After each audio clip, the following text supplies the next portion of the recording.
LAC Concursos, o maior site de videoaulas do Brasil. Novamente aqui na área, Edenilson Moraes. Se derrubar é pênalti, hein? E a gente vem concluindo a nossa longa caminhada na construção de conhecimento. Estamos analisando aqui todos os itens do edital. E agora a gente fala sobre globalização e neoliberalismo. Vamos então falar sobre o estágio atual da economia global, de grande interação entre os mercados, de formação de blocos econômicos, de limitação da intervenção do Estado na economia. Então, vamos trabalhar, pessoal. Vamos falar então de globalização e neoliberalismo. Mais importante é isso aqui, ó. Disciplina para o estudo. Fica comigo então, não me abandona não. Vamos juntos aí falar sobre globalização e neoliberalismo. A gente começa falando de globalization, my friend. Globalização então é o atual estágio do capitalismo mundial, marcado por uma grande integração econômica entre os mercados. E nós assistimos também à formação de muitos blocos econômicos. Nós podemos citar o NAFTA, o North American Free Trade Agreement, o Acordo Norte-Americano de Livre Comércio, Estados Unidos, Canadá e México. Podemos mencionar a União Europeia, podemos mencionar ainda o Mercosul, pessoal. Temos, então, por conta da globalização, a formação de diversos blocos econômicos que visam, basicamente, fomentar as relações econômicas entre os países membros, desenvolvendo suas respectivas economias. Só que a globalização traz junto com ela uma série de polêmicas e contradições que nós iremos analisar aqui nessa aula. Começando pelos benefícios da globalização. Então a gente tem que analisar basicamente os dois lados da moeda. A globalização apresenta aspectos considerados benéficos, de certa maneira positivos, mas nós temos que fazer uma análise criteriosa para os aspectos nefastos da globalização. A gente tem que pesar na balança aí os prós e os contras. Vamos começar a falar sobre os benefícios da globalização. Nós temos um extremo desenvolvimento, um avanço tecnológico nos meios de transporte e também nos meios de comunicação, sem dúvida alguma, um avanço fundamental, um símbolo desse avanço aí é a internet, pessoal. São as redes sociais cada vez mais intensas e fazendo parte da vida das pessoas. O uso da telefonia móvel, por exemplo, também é outro aspecto considerado, de certa maneira, benéfico, favorecendo a comunicação entre pessoas das mais variadas partes do globo. Então, avanço dos meios de transporte e avanço dos meios de comunicações é uma característica da globalização.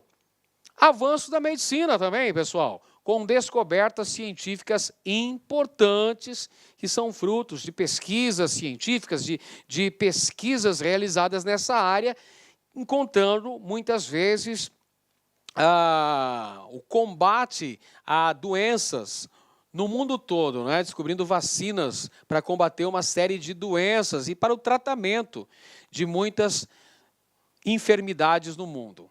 Surgimento de novas tecnologias, a gente já citou aqui o telefone móvel, o celular, né, a internet, o desenvolvimento na produção agrícola com o uso de máquinas e equipamentos sofisticados, não é? A gente pode citar, por exemplo, tratores, colheitadeiras, né, que são implementadas na produção agrícola, gerando uma maior produtividade. Desenvolvimento na construção civil, também, né? Desenvolvimento na construção civil, são aspectos aí que acabam beneficiando, mas nós temos o outro lado da moeda, que precisa também ser analisado criteriosamente, que são as desvantagens da globalização, o lado nefasto da globalização, que traz consigo, por exemplo, crises financeiras internacionais.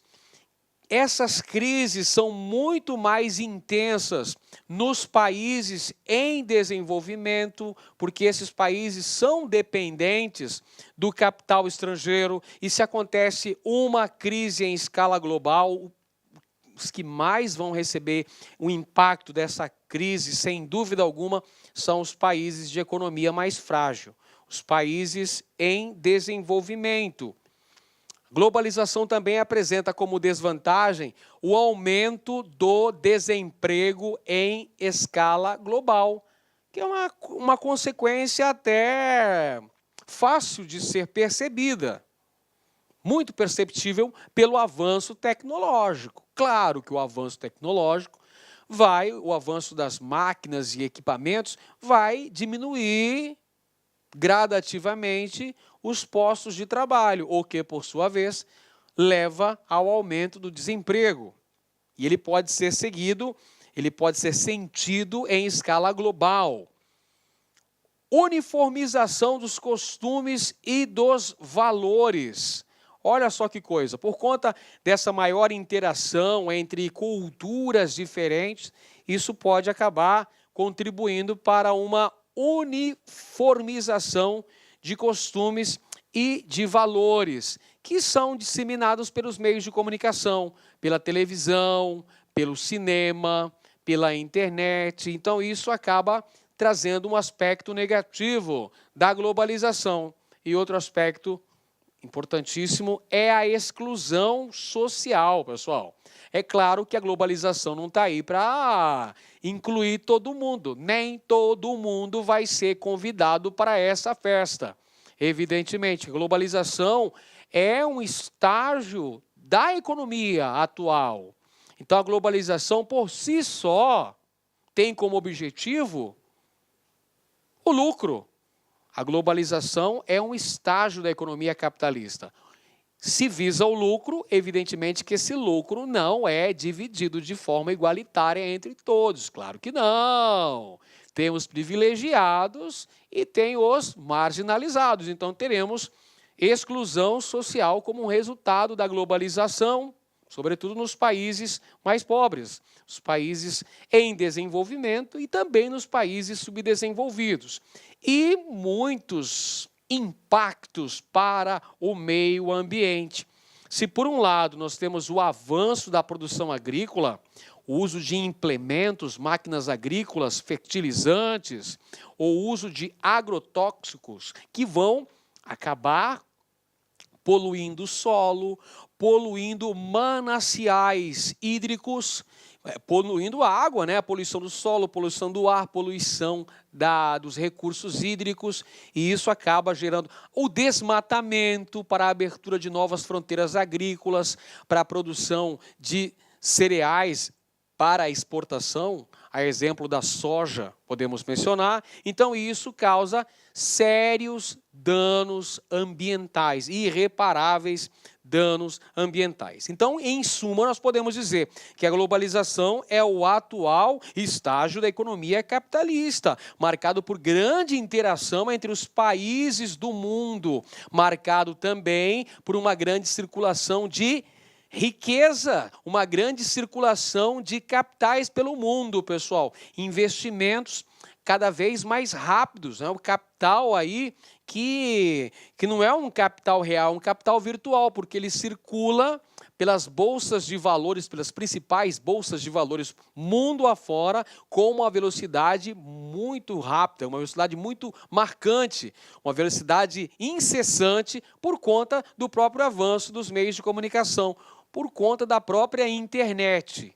Perfeito? Mas que, por outro lado, se a gente tem a formação dos blocos econômicos, a gente citou o NAFTA, o Mercosul, a União Europeia, o Bloco do Pacífico, se a gente tem avanços nos meios de comunicação, nos meios de transporte, se a gente tem aumento da produção, mas a gente tem aspectos negativos também, desemprego, crises econômicas, crises ambientais, que são fruto também da globalização, que traz consigo também a exclusão social.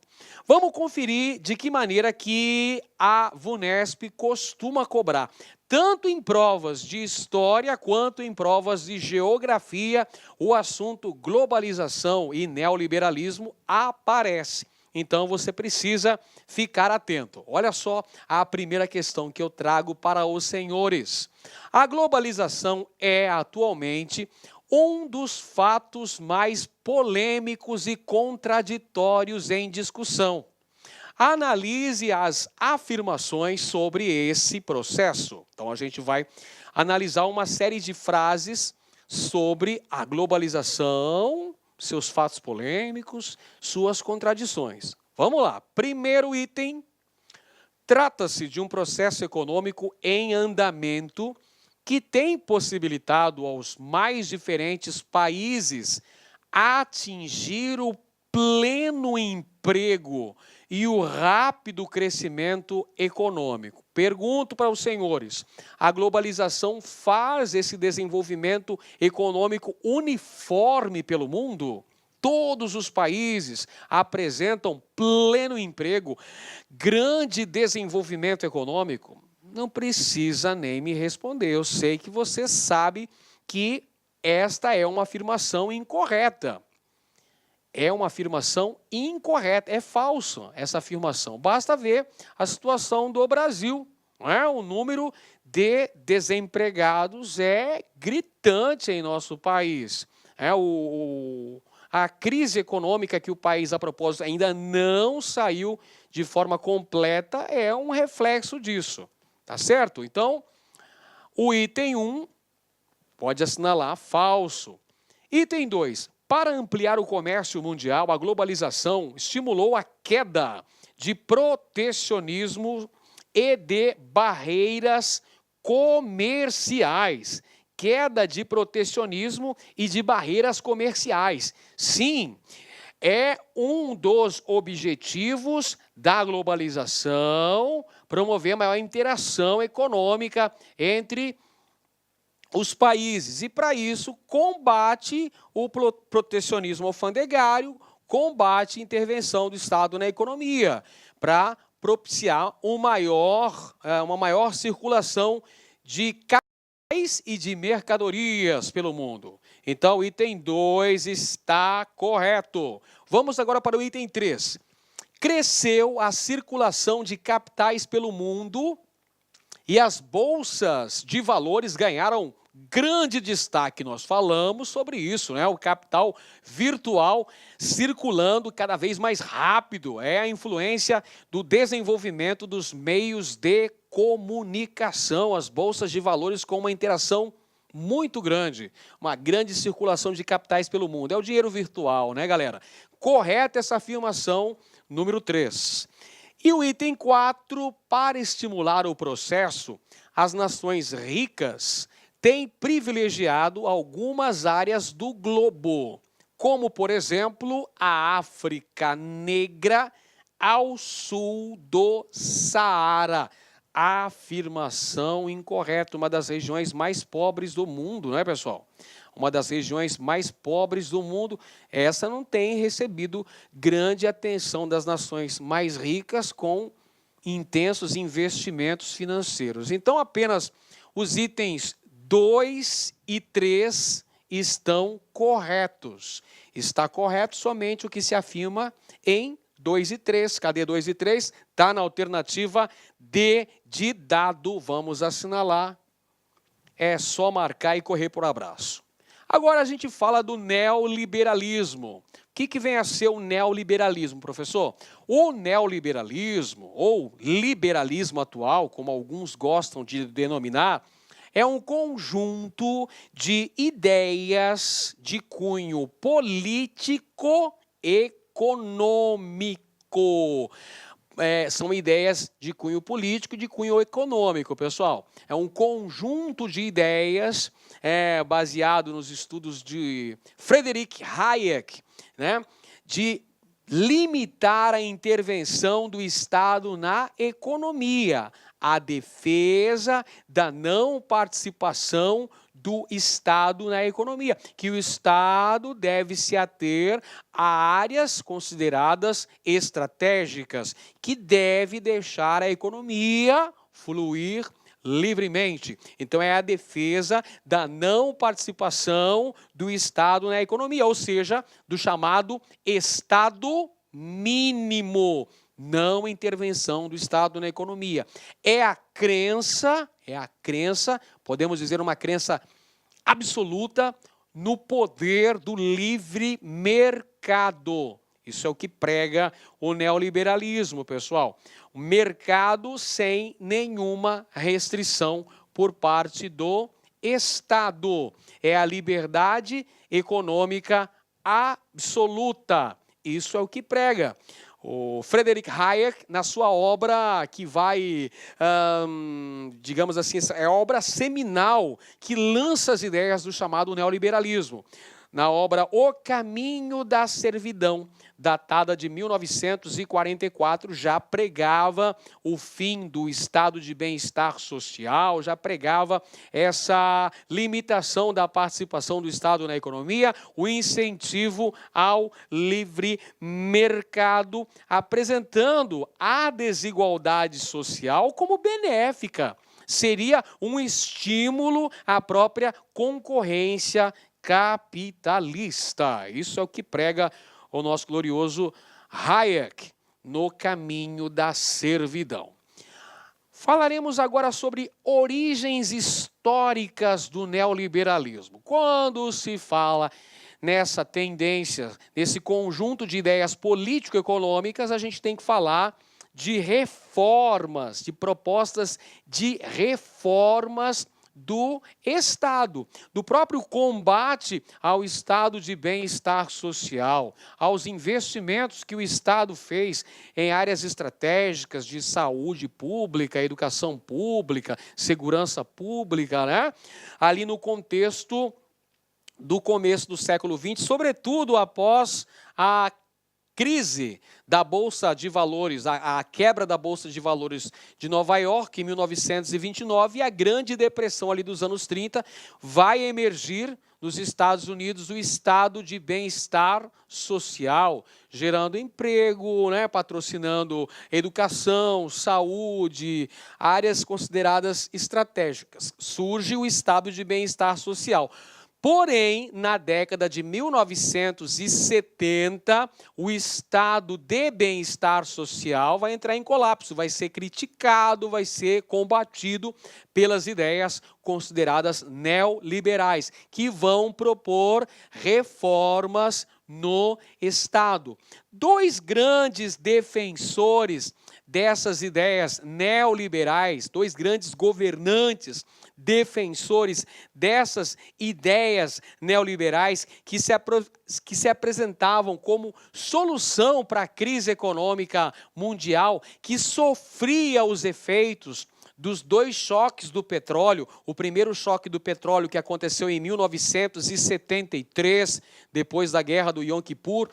O segundo choque do petróleo que aconteceu em 1979. Então, isso gera uma crise mundial muito grande.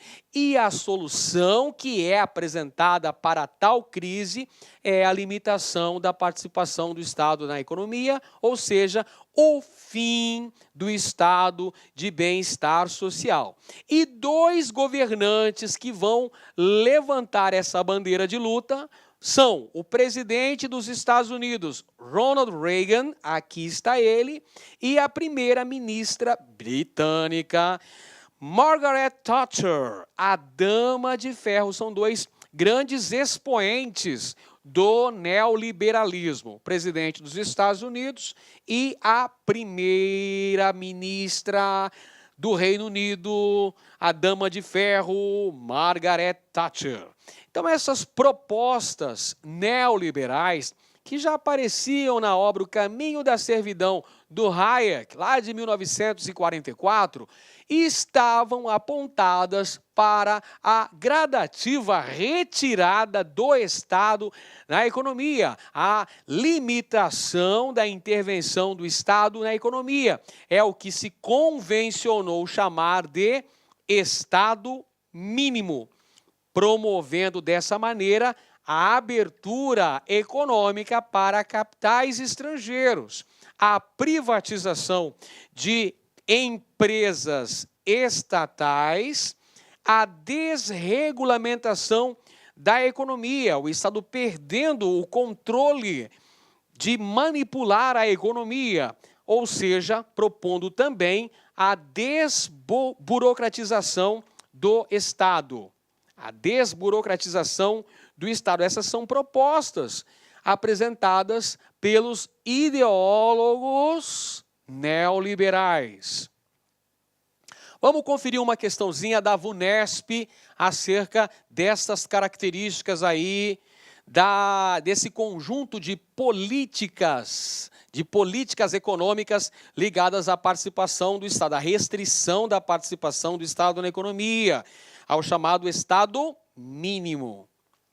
Em meados da década de 1970, as posturas favoráveis às reformas do Estado ganharam força com o desenvolvimento de ideias frontalmente contrárias ao keynesianismo.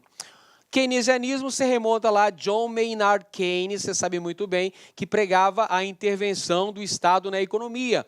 E a intervenção do Estado na economia aconteceu lá no governo do presidente Franklin Delano Roosevelt, com o lançamento do New Deal, onde o Estado passou a intervir na economia para gradativamente retirar os Estados Unidos daquele abismo econômico da Grande Depressão. É aí que vai nascer o estado de bem-estar social. Perceba, na década de 70, em virtude das crises econômicas que o mundo atravessava naquele contexto histórico, começa-se a apresentar ideias contrárias ao keynesianismo, ou seja, a intervenção do Estado na economia. Prega-se o Estado mínimo. Fonte inspiradora do estado de bem-estar social. O keynesianismo é a fonte inspiradora para a criação do estado de bem-estar social, que se estabeleceu ali em meados do século XX, não apenas nos Estados Unidos, mas acabou sendo implantado também em vários países europeus. Modelo predominante no pós-guerra. Bacana, essa é uma citação do livro História Geral e do Brasil, do José Geraldo Vince de Moraes, meu parente, esse camarada aqui. As ideias que o texto se refere foram implementadas nos governos do presidente da República dos Estados Unidos, Ronald Reagan, e da primeira-ministra britânica Margaret Thatcher, nos anos 80. Essas ideias fundamentam-se no quê? Vamos lá. O que o neoliberalismo fundamenta-se? Vamos ver. Alternativa A, na intervenção do Estado no domínio econômico e no controle sobre a taxa cambial. Nada disso. O neoliberalismo vai contra tudo isso. O neoliberalismo quer a não intervenção do Estado na economia, quer o Estado não regulando a economia, quer a desburocratização do Estado. Letra B, na estatização dos recursos naturais e na ampliação dos direitos sociais e trabalhistas. Negativo, justamente o contrário. Você acabou de ver comigo aqui que entre as propostas neoliberais estão a privatização de empresas estatais, que saem das mãos do Estado, saem das mãos do governo e passam para a iniciativa privada, passam para as mãos de grandes conglomerados econômicos. Perfeito? Ampliação dos direitos sociais, muito pelo contrário, limitação dos direitos sociais e trabalhistas, como flexibilização das leis trabalhistas, só para citar um exemplo e você se situar bem nessa questão. Então, a gente também exclui a alternativa B. Vamos para a alternativa C. Na garantia estatal do emprego e na ampliação do Estado na área trabalhista. Nada disso, muito pelo contrário. Olha só, entre as propostas estão a flexibilização das leis trabalhistas, você tem também, no caso, o processo de terceirização, é uma proposta de cunho neoliberal, então a diminuição da participação estatal na área do emprego e também na área de direitos trabalhistas. Letra D, no fim da abertura econômica e no aumento dos impostos sobre produtos importados. O contrário, pessoal. Abertura econômica e na diminuição dos impostos sobre produtos importados. Lembra da questão anterior que falava sobre barreiras alfandegárias, limitação das barreiras alfandegárias? Então, diminuição de impostos sobre produtos estrangeiros. Está errado aqui também a alternativa D. Bom, se a gente excluiu A, B, C e D, evidentemente a gente fica com a alternativa E, que é a alternativa correta. Na desregulamentação do direito trabalhista e na não intervenção do Estado na economia. Essa estava moleza, hein, pessoal? Para quem prestou atenção na explicação, não tinha como errar. Esta questão é a alternativa E. Muito bem. Agora a gente fala dela. Margaret Thatcher, a famosa Dama de Ferro. A Dama de Ferro, que foi primeira-ministra do Reino Unido, não é? Durante o período de 1979 e 1990. Primeira-ministra britânica entre 1979 e 1990. Ela vai trazer uma nova imagem dos britânicos. É a Dama de Ferro, olha só. Ela passou o ferro, não me entenda mal, ela literalmente passou o ferro, ela é a Dama de Ferro, meu irmão. Passou o ferro nos pobres, né, os trabalhadores, passou o ferro nos sindicatos, lá no Reino Unido, e também passou o ferro na Argentina, pessoal, na junta militar argentina, porque derrotou a Argentina na famosa Guerra das Malvinas. Vamos lá, quando se fala em Margaret Thatcher, a gente já lembra que ela ficou conhecida como a Dama de Ferro e é um dos principais expoentes da chamada política neoliberal, da limitação das garantias sociais aos pobres, da limitação dos direitos dos trabalhadores, e também era a governante britânica quando da eclosão da Guerra das Malvinas, a disputa das chamadas Ilhas Falklands pelos ingleses e Malvinas pelos argentinos. A Inglaterra detonou a Argentina, derrotou facilmente a Argentina na chamada Guerra das Malvinas no início dos anos 80. Bacana? Vamos para a questão aí, pessoal. A ex-primeira-ministra britânica Margaret Thatcher, que permaneceu no cargo entre 1979 e 1990, morreu nesta segunda-feira, 8 de abril de 2013, aos 87 anos, após sofrer um derrame, informou seu porta-voz. Foi a primeira mulher a ocupar o cargo de premier no Reino Unido. Essa informação foi veiculada no site do jornal Estado de São Paulo, Estadão. Muito bem. No decorrer de sua vida pública, Margaret Thatcher foi apelidada de... essa tá fácil, né, pessoal? Olha para a imagem aqui. O que ela está segurando na mão aí? O que ela está passando aí, né? Olha a roupa que ela está passando. Então, Margaret Thatcher ficou conhecida como alternativa A, Dama das Malvinas, alternativa B, Dama de Ferro, alternativa C, Mãe dos Pobres, essa é legal, né? Alternativa D, Lady Europa, alternativa E, dama do liberalismo. Olha só, pessoal, essa tá fácil, né? Perguntinha meio show do milhão, mas tá valendo. Dama de ferro, alternativa correta, letra B de bola, pessoal. Chamar a Margaret Thatcher de mãe dos pobres é brincadeira, né? Olha só, vamos voltar aqui a charge. Essa charge eu encontrei na internet, The Iron Lady. Olha só que legal, a dama de ferro. E ela tá passando ferro nos pobres aqui, chamar de mãe dos pobres. Passou ferro nos pobres, meu irmão. Brincadeira. Então é dama de ferro, Margaret Thatcher. Governou então o Reino Unido como primeira-ministra, professor. Uma primeira-ministra entre 79 e 90. É Margaret Thatcher, que morreu em 2013. Agora a gente fala um pouquinho dos BRICS. BRICS é uma sigla criada em 2001 por este economista aqui, ó, Jim O'Neill. Olha ele aqui. BRICS é a sigla criada por Jim O'Neill em 2001, representando os países de economia emergente, os países que apresentavam taxas elevadas de crescimento econômico, um grande desenvolvimento econômico nesse contexto histórico do início do século XXI. Quais são esses países, professor?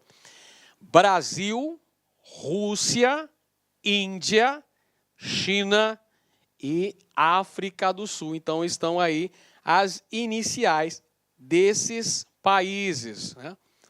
Brasil, Rússia, Índia, China e South Africa, África do Sul. Então, por isso, BRICS. Muito bem, considere algumas características dos BRICS. Vamos lá. Olha só, essa questão da VUNESP apresentava características econômicas dos BRICS. Então, tinha um texto extraído de Pragmatismo Político, que foi obtido na internet, né, no site do Pragmatismo Político, apresentando alguns dados importantes dos BRICS, Grupo dos Países Emergentes. Então, vamos lá. 40% da população mundial, ou 2,8 bilhões de pessoas, vive no bloco, no BRICS. Brasil, Rússia, Índia, China e África do Sul. A área geográfica do bloco corresponde a 30% da superfície terrestre. A força de trabalho dos países do bloco é de 1,5 bilhão de pessoas. Nos países do bloco, as políticas públicas têm obtido avanços na redução da pobreza e na ampliação do acesso aos bens de consumo. O bloco responde por 58% da demanda mundial de petróleo e por 20% da produção. Olá, meus amigos, minhas amigas, sou o professor Luiz Antônio Carvalho, com muito prazer, muita satisfação, estou aqui para fazer uma proposta pedagógica para você que quer ser policial militar do estado do Pará. Este concurso já foi autorizado pelo governo, este concurso deve ser realizado ainda, atenção, no primeiro semestre de 2019, e claro, o concurso aí em torno de 3.000 vagas, vai ser muito concorrido, inclusive pessoas de outros estados deverão disputar, deverão aí participar desse certame. E para que você tenha reais condições de ser aprovado, ficar competitivo, convido vocês a fazer um curso pré-edital. É isso mesmo, então você vem aqui na Lá Concurso, faz um curso pré-edital, é um curso um pouco mais lento, é um curso um pouco mais longo, para quê? Para que você tenha condições de fixar o conteúdo. Depois que você termina o pós-edital, aliás, o pré-edital, nós iremos lançar o pós-edital. Se você tiver aí dentro do prazo de acesso, você vai ter o pós-edital justinho, de acordo com o edital. 100% atualizado para você ficar competitivo. Não tem para ninguém, gente. Você vai conseguir ser aprovado. Nós, aqui da Lá Concurso, nós já fizemos isso no concurso de 2016. Nós tivemos um resultado extraordinário, no concurso da PM Pará 2016. E claro que nós vamos repetir e vamos melhorar o resultado em 2019. Vem comigo, quero explicar um pouquinho da nossa metodologia, o que contém esse nosso curso pré-edital. Então, curso pré-edital para a Polícia Militar do Estado do Pará, tá? 2019, é o cargo de soldado combatente, o cargo é a entrada na corporação, investimento é apenas 10 parcelas de R$25, então 10 parcelas de R$25, e você tem um prazo de acesso aí de 180 dias, né? Então são 180 dias que você poderá assistir quantas vezes quiser e na hora que desejar. Detalhe, é um prazo mais longo, por quê, professor? Porque vamos supor que daqui 3 semanas o edital venha a ser publicado. Nós vamos lançar o pós-edital, essa matrícula do pré-edital fica mantida e a gente vai abrir o acesso para o pós-edital. Bacana? Então essa aqui é uma proposta pedagógica para quem pretende, né, estudar com antecedência, com planejamento e com foco aqui na Lá Concursos. Este é o caminho correto para aprovação. Professor, tudo bem, eu vou ter alguma orientação pedagógica? Vai ter. Eu observo o seguinte, que os alunos têm grande dificuldade em elaborar uma tática, uma estratégia, um projeto pedagógico, um caminho a ser seguido para aprovação. Então, nós temos aqui uma baita ferramenta pedagógica chamada de Personal Coach.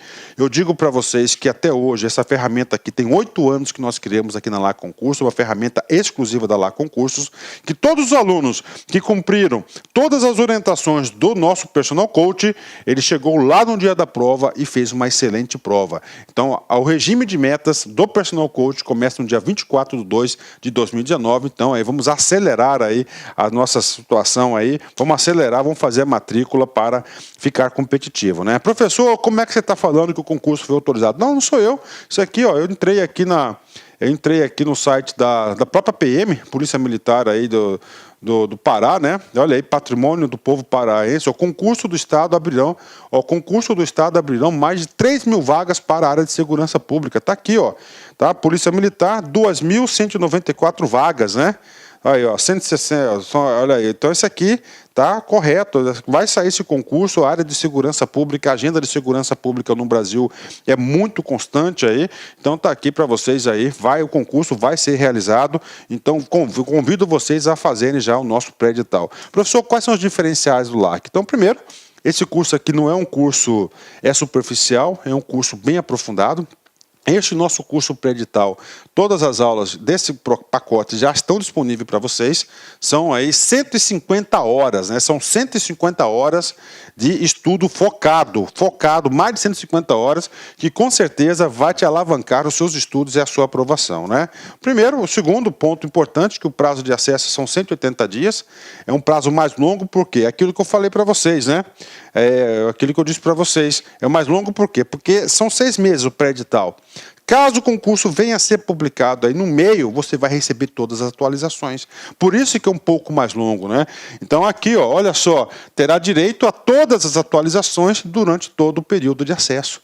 Então saiu o concurso, precisa de atualização, não está na sua grade, nós aqui da LAC, nós iremos providenciar a atualização do seu curso, pode ficar tranquilo. E além disso, né, o que acontece, nós temos aí uma agenda já de atualizações aí permanente aqui na Lá Concursos, né? E eu digo para vocês o seguinte, por exemplo, direito penal militar e processo penal militar, são 2 disciplinas aí que está no nosso hall de atualizações. O professor Pedro Silas, por exemplo, agora em março ele vai gravar isso aí, inclusive um professor magistrado, ele vai estar gravando para vocês, atualizando, renovando, né? O conteúdo já está atualizado, mas ele vai dar aquela renovada no conteúdo e você vai ter direito a todas as atualizações do período a custo zero, 180 dias, né? Por apenas 10 parcelas de R$25. Time de professores top, tenho muito orgulho disso, porque eu sou coordenador geral da Lá Concursos e eu afirmo para vocês que aqui na Lá Concurso nós não temos professores medianos, né? Nós temos apenas professores aí, professores bastante competitivos aí aqui na Lá Concurso, né? Personal Coach, que eu estudo em regime de metas, aqui você não fica sozinho, isso aqui é um plano de estudo, se você seguir este caminho, tenho certeza que você vai se dar muito bem na prova, né? E claro, o melhor custo-benefício do mercado, você pode pesquisar, olha a qualidade das nossas aulas que vocês vão chegar a essa conclusão. Apenas 10 parcelas de R$25. Nós aqui da Lá Concurso, a gente sempre pratica aí preços populares. E claro, tem garantia? Com certeza tem garantia aí. Nós temos a cláusula de garantia, você tem o direito de exercício, o direito do consumidor de arrependimento. Tem 7 dias, né? Durante 7 dias, tá? Você pode estar se matriculando. Se você se arrepender da matrícula, você pode solicitar aí nos nossos canais formais de cancelamento, que a gente vai devolver seu investimento dentro do período, né? E claro, nós lá que você estaremos juntos nessa caminhada. Bacana, meus amigos? Ok, né? Professor, é um curso pré-edital. Como é um curso pré-edital, nós temos que ter parâmetros, né? Qual que foi o parâmetro que a LAC Concurso utilizou para montar essa estrutura de curso? Claro, foi a nossa campanha muito bem sucedida lá em 2016, né? Lá em 2016. Então, em 2016, nós tínhamos essa estrutura aqui, ó, língua portuguesa, matemática, atualidades, noções de direito, legislação institucional, história e geografia. Professor, pode ter mudado? Com certeza pode ter mudado aí. Pode mudar, mas nossa equipe aqui de professores, nós temos plenas condições de ajustar o edital aí para esse concurso, com certeza, né? Professor, vem cá, vamos apresentar os nossos mestres e, claro, o conteúdo programático, né? Língua portuguesa, nós temos aqui o nosso professor Sidney Martins, né? É o professor nosso de língua portuguesa, professor Sidney Martins, né? Ok, matemática, professor Jefferson Fiel, nós temos aí o professor Jefferson Fiel, ponto a ponto desse edital. Eu acredito que português e matemática não vão ser alterados, né? A atualidade, nós temos o professor Alex Mendes, né? Então nós temos aí, né? Aí nós temos aqui atualidades, a gente mudou um pouquinho a estrutura da atualidades, né? O que acontece? Isso aqui foi um assunto lá de 2016, né? Provavelmente, eu acredito que nesse tópico da atualidade aqui, vai mudar bastante, né? Vai mudar bastante, mas nós iremos disponibilizar esses assuntos lá de 2016, que já não são atualidades, e a gente vai incluir para vocês o módulo de atualidades 2019, né? Por exemplo, 2019 já tem 2 aulas aí para vocês, 2019, Brumadinho, né? Que é um assunto muito importante, né? Que tem, claro que tem reflexo, pode ter reflexo aí também no Pará, que o Pará tem muitas barragens aí também. E outro assunto importante é lá Nicolás Maduro, né? Que é lá a questão da Venezuela, também. Então nós temos um programa de atualidades que todo mês o professor manda uma aula ou outra para vocês aí, e a gente vai disponibilizar para vocês, né? Vem comigo, noções de direito, nós temos aí 4 direitos aí, né? Direito constitucional, bacana, artigo da Constituição aí, né? Temos aí 2 professores, professor Kleber Pinho e professor Rodrigo Belmonte, 2 professores top de linha. Direito administrativo, bacana, tranquilo aí, né? Direito administrativo. Direito Penal e Processo Militar, vocês vão ter 2 módulos, um com o professor Marciano e outro com o professor Pedro Silas, que está agendada a gravação a partir de março, né? Então, a partir de março, ele vai estar batendo esses assuntos para vocês aí. Direitos Humanos, Declaração Universal de Direitos Humanos, mais o Pacto São José da Costa Rica. Essa resolução aqui, a portaria 4226, tá? A gente vai deixar ela um pouco stand-by ainda aí, não sabemos ainda se vai ser um assunto aí que vai ser ministrado ainda na aula, né? E legislação específica, para fechar aí esse bloco aqui, temos a lei complementar, que é o Estatuto, a lei 6.833 e a lei 5.251. São as leis aí de legislação institucional para a galera aí, baseado no último concurso, né? História, professor Edenilson de Moraes, na minha opinião, um dos melhores professores do Brasil. E geografia aí nós temos 2 professores, a Marcelo Alonso e o professor Alex Mendes na parada, né? Então esse é o conteúdo deste curso para vocês, né? Nosso curso pré-edital, pode ter certeza, vale a pena estudar aqui na Lá Concursos, isso garanto para vocês, né? Então vamos lá, todas as aulas ficarão disponíveis no seu acesso por 6 meses, tudo isso, né? Por apenas 10 parcelas de R$25, é isso mesmo, 10 parcelas de R$25. Tá certo, meus amigos? Um forte abraço, espero vocês aqui na LAC. Tchau, tchau. Clique LAC.